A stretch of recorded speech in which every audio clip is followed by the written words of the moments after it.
Buenos dias and welcome to another session of our SED Executive Programs. This is a program, this session is one that we've been doing for over 7 years called A Look into the Boardroom, where we bring together a chief executive officer and a member of the board of directors of the company to talk about the dynamics of the boardroom and talk about their companies and to talk about Hispanic inclusion from the standpoint of the CEO and the board director. So we're really excited about this year's Look into the Boardroom featured company, Herbalife Nutrition.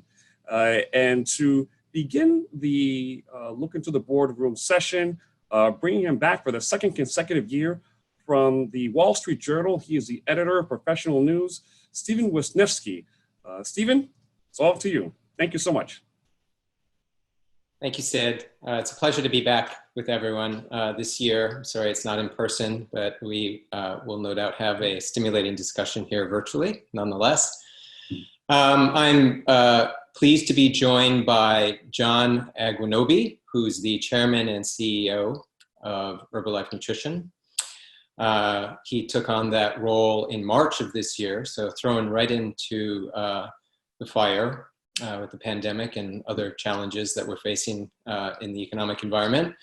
And Michael Montelongo is our other panelist. He is a member of the board of directors at Herbalife Nutrition, has been with Herbalife on the board for 5 years or so, has a long and varied career both in the private sector and also served in the military. So we look forward to a great discussion. Good morning, gentlemen. So first of all, I'm going to ask John to kick things off by providing a brief description of Herbalife's business. In particular, I think it'd be great to hear your perspective, John, on how the pandemic has affected your business. Presumably there are many consumers who are taking a greater interest in health and nutrition. And then, of course, I alluded to the economic challenges that we're facing in the US and around the world. There's bound to be folks who are looking for opportunities to generate income. So if you could provide a sort of a big picture overview of what Herbalife is at this moment, I'd appreciate it. Thank you, Stephen, and thank you, Sid, and thank you, Hazer, for letting us be a part of this conversation today. So Herbalife Nutrition has been around for 40 years. It's a company that is dedicated to improving the nutrition of its customers and its communities where it works. We're in 94 different countries around the world. And as you can imagine, many of them are countries near and dear to the hearts of those who are listening in South and Central America, Mexico, Brazil, in Spain, and yes, right here in the US. The Latino community is an important and central part of our business. And that's reflected in our board, and we'll talk more about that as we go forward. It's true, I was appointed CEO in March of this year, and right smack bang in the middle of the emergence of the pandemic. And it's an interesting time. We were talking a little earlier about the fact that it impacts not only your employees, but also your customers, as well as each and every one of us, and how we conduct our work with our board and with our executives. I'll be very clear. Our hearts go out to those that have suffered, to those that continue to suffer as a result of either having COVID-19, fearing COVID-19, or having lost someone to COVID-19. These are very real issues, and we are a part of the community, and therefore we're a part of trying to muscle through as a group. Together, we will get through this. But I'm also quite clear that at no time has it been more important for healthy nutrition. And we've seen increases in demand for our products and our services around the world because people are beginning to wake up to the realization that healthy nutrition is important. Now, there are also those that because of the lockdown have focused in on their health and on their wellness, and that's been good for the business. The other thing, of course, as you mentioned, is people at times like this tend to do an inventory of their professional lives, of their careers, of their financial situations. And as they inventory and look to see where the weaknesses and the vulnerabilities are, people often use times like this to take on new sources of revenue, to try to build either a gig economy job or to try to look at their alternatives and their options. And so as a result, there's been an increase in interest, people looking for jobs and opportunities like this one, the one that Herbalife Nutrition offers. Thank you. That's helpful. It's a good way to set the scene. Let's turn specifically to the board, the topic of our session here today. Michael, I'll turn this one over to you. Could you talk about Herbalife's board? You were mentioning earlier that you've been with Herbalife for 5 years. How often it meets, what you generally focus on, and following up on some of the issues that John just addressed, specifically, what have those deliberations been like during this time of quarantines and changing business dynamics, et cetera? Thank you for the question, Steve. And by the way, let me say that it's nice to meet you. Hope to do that sometime soon in person. And before going directly to your question, I do want to take a moment here, just as John, my colleague, has done, is to first thank Sid and the entire ISETA team for organizing this great event and for inviting John and me to participate. Sid, as you know, I've been a fan of ISETA since the Ana Cabral days, and proudly so. And I'm also grateful, and thanks to you, Sid, for the strong HH partnership that we share. ISETA and Herbalife, both growing and impacting stakeholders in significant ways. And finally, to all of you and our audience who are participating today and expressing an interest in this session, leadership and board service are topics that I care deeply about, and I'm delighted to join you, Steve, and my chairman and CEO and colleague, John, in addressing these topics this morning. And I guess one more thing before going to your question, Steve. Happy Hispanic Heritage Month to everyone. We are in the midst of that, and obviously it's something to celebrate for sure. With respect to the board, Steve, we have a very diverse group of talented individuals on the board, diverse by gender, race, ethnicity, experience, and skills. And we meet, as most boards do, at least quarterly, with as many meetings and calls as necessary in between. And as you might imagine, during this, what I'll call a trifecta crises, because really we're dealing not only with the health crisis, but also with the economic lockdown and the social unrest. So during this period, really, I guess stemming all the way back to March, we have been on more calls, and obviously like other companies and boards, we've been making liberal use of electronics in order to do that and to facilitate those kinds of engagements. I will also say, like other companies, that this particular crisis, this period, didn't necessarily deter us from engaging with each other or with John and his leadership team. And our focus throughout the entire time, and continues to be, on our employees, our distributors, our customers and communities, and of course, our business. Thank you. Thank you for that. John, back to you. As CEO, could you talk a little bit about the importance that you place or how you think about the board in terms of its composition? What do you look for in a board? And then I guess on a related note, how much do you lean on the board and the committees on that board to help you do your job effectively? Yeah, thanks, Stephen. Super question, because it's central to who we are as a company at Herbalife Nutrition. So as I mentioned, 94 countries around the world. And what I probably should have spent more time on is really focusing in on the fact that the Latino community in South and Central America, here in the US, around the world, is an extraordinarily large part of our business, right? It's actually about 31% of our employees are Latino in origin. 28% of our independent distributors around the world who help us get our products into the hands of their customers, 28% of them are Latino. And then, of course, in terms of the size of our business, just in the US, for example, 35% of our business comes from the Latino communities. So it's critically important, to answer your question, it's critically important, and we've long believed this as a company, that our executive team, our staff, and even our board need to represent the community that we work with and work in. This notion that you need to be truly relevant and connected to a customer base, you have to, all the way to the top of the organization, you have to understand their needs and their context. Now, having said that, the board also is critically important for governance, for overseeing the entire kind of journey of the company over time. And therefore, it's critically important that its membership reflect all of the different technical and specialty skills that a typical company might need. Finance, for example, entrepreneurship, policy and government and regulation, and a number of other core skills.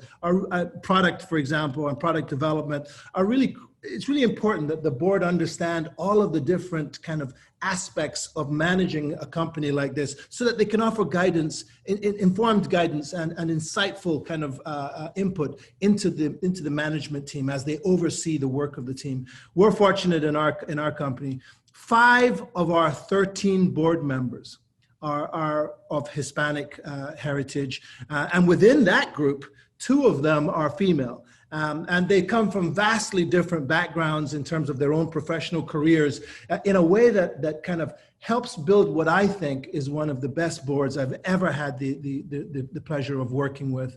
Their role in interacting with management is to offer us expertise, guidance, oversight, and governance in a more traditional sense. They're also, like Michael and I, kind of close, and we're all very a tight-knit group. And I think very collegial in our approach to problems and in our approach to the future. And I'm proud to serve alongside each and every one of them.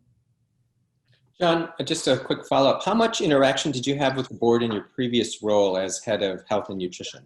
So it's actually, I think, one of the special things that has helped us build this collegial relationship. Some companies, not ours, some companies have a tendency to wall the board off from the executive team. And the only bridge between the two is the CEO, perhaps the general counsel of a company. In our company, we've long encouraged a tight relationship between the board and the full executive team. So the public relations expert on the team speaks regularly with the board on their own. The legal team, the finance and accounting team, we've tried to make it a very open relationship between management and the board at all levels. But we've also, I think this is quite unique to our company, we've also involved the board actually in our independent distributors kind of work as well. Many of our board members, I remember Michael Montelongo and I visiting an event in Singapore, as I recall, or it may have been Hong Kong, where we're always somewhere around the world.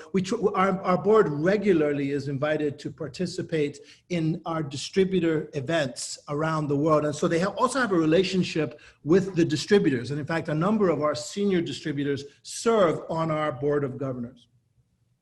So Steve, if I might just chime in, if you don't mind, just to maybe double down on what John has already shared with you. What he just described, that kind of relationship, that kind of engagement, that kind of transparency between the board, the CEO, in his case, the chairman and CEO, and the leadership team, that doesn't happen by accident. That is intentional. That's something that is set by someone like John and his leadership. Someone that is indeed very confident of his abilities and very open and very transparent. So we're very grateful for the way John sets the example so that we do have the kind of relationship that is going to benefit our constituencies. How has the board changed, Michael, since you joined at Herbalife? I will tell you that in terms of evolution, and certainly in the time that I've served on boards in general, I think boards have become much more disciplined, professional, and demanding. Expectations to perform at a high level are much higher than they've ever been because, as many of you on the call understand, competition is so much more intense. Technology is accelerating more rapidly. The marketplace is so much more global. And we operate in a VUCA environment. So in the event that some of you are not familiar with that acronym, that term VUCA, That's a military acronym for volatility, uncertainty, complexity, and ambiguity. That's the world that we live in.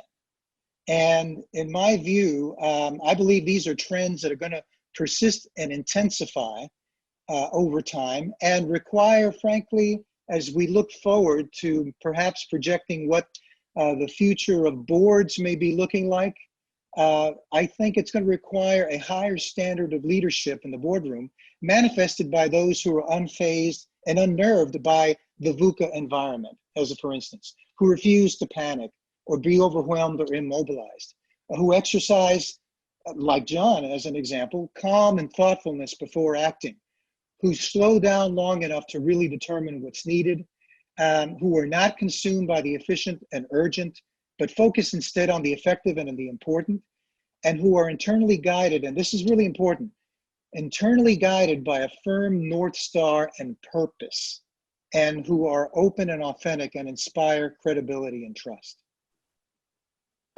Stephen, let me just add one thought to that. I've watched this board with admiration over the last 5 years, both in my current role and then to your previous question, even in my past role, as we've mentioned, as a member of the senior leadership team, I had the opportunity to interact with the board. And I must admit, I'm always struck by how open to change our board is. It's actually a source of energy. It's constantly changing itself, right? So it recently went from, I think, a 15-man board all the way down to a 13-man board so that it could be more efficient. It's constantly rotating its members through different chairmanship positions on the subcommittees and establishing new subcommittees. It's a board that models the importance of, one, all the points Michael Montelongo just pointed out, including this notion of having a North Star, but it's also willing, even though it is really focused on getting and helping the company achieve its goals, it also models the importance of change and flexibility. Thank you. It was useful, valuable information, I'm sure, to the audience. Let's talk a little bit about diversity and inclusion and the role it plays in board discussions. I know obviously there are a lot of things a board needs to tend to. A lot of them focus on finance. A lot of them will focus on governance. Where does diversity and inclusion fit into the board agenda? Let me start with you, Michael. Steve, thanks for the question. And as you'd expect, and probably the audience as well, that we would be addressing diversity, talent diversity in particular, in our succession planning discussions, and we in fact do. But beyond that, it's precisely because we're in, as John had mentioned earlier, we're in 94 countries with over 90 plus cultures and a distributor network that represents all these cultures, that diversity in all its forms occupies a very important space and spot on our board agenda. So in other words, our business success depends on our ability to incorporate diversity in our products, diversity in our processes and in our people, and incorporating that into our corporate culture. Now, to further illustrate the importance of skills diversity as an example, because John touched on the fact that the board has a wide array, a diverse array of skills and experiences and backgrounds, the current perfect storm of crises, as I was alluding to earlier, the pandemic, the health crisis, the economic crisis, and the social crisis that we're experiencing right now, is demonstrating the importance and value of having board members who are trained in crisis leadership and management, experienced, for example, with business continuity and resiliency and wargaming, and skilled in adaptability, agility, and improvisation.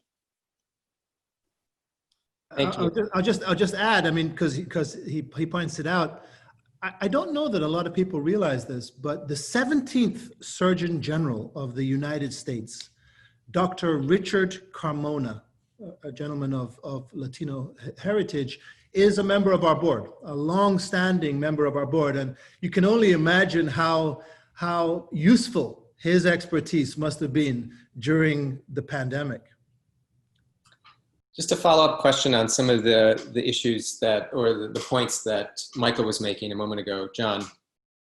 And this relates also to a question that was sent in by one of the participants. How do you make sure that efforts toward diversity are more than just goodwill, and that there are truly actions that take effect at all levels of leadership. So how do you make sure that the message at the board level then is cascaded down to all of the people who report up through you, and that they actually act on them in good faith? Yeah, well, this is something that I've heard Michael Montelongo, my friend and colleague on the board, speak to often, which is the notion of accountability. By the way, it is a military ethic, but it's also one that's embedded in our culture. So when the board identifies a priority, which they do regularly, and clearly this issue is one of them, diversity and inclusion,